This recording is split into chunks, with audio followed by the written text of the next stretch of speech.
Wobble chairs are recommended by chiropractors to patients who suffer from lower back pain.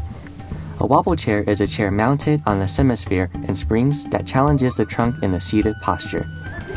Instrumented versions are also available, which measure the overall stability of the back through the use of a force plate.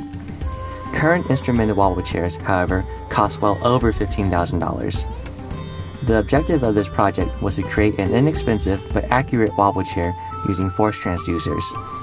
These were to be coupled with a computer program in order to generate data needed to calculate the center of pressure. The group researched the design of our predecessor, Virginia Tech, and noted crucial design components. To minimize cost, several alternative materials and components had to be examined further. The group's first iteration, seen here, includes a full base allowing a standalone system.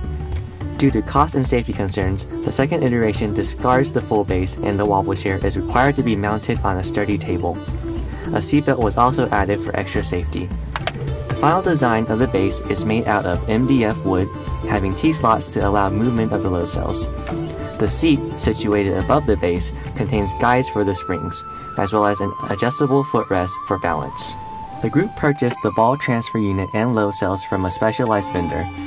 Other materials were purchased off the shelf and manufactured in-house. The seat and base were cut using a bandsaw and sanded down to a smooth finish. Springs were attached to washers using Loctite cold weld to create an evenly distributed force over the load cells. The central block was manufactured graciously by the machinist. The rounded edge prevents interference with the ball transfer unit and allows for the desired degree of tilt. Foam paper was glued to the linings of the spring guides.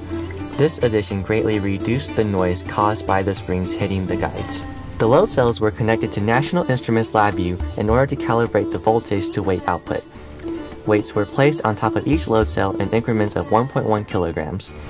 A linear relationship between voltage and weight was found for each of the 4 load cells. Each load cell was securely slid into their corresponding T-slots. Threaded rods with crank handles through the load cell's base allowed for easy adjustment of the springs. The seat was aligned over the base, allowing the ball transfer unit to fit with the central block. With the seat securely placed, a patient will be able to sit on the wobble chair and attempt to keep their balance. Let me see your chest. Wobble baby, wobble baby, wobble baby, wobble. Yeah. Wobble baby, wobble baby, wobble baby, wobble.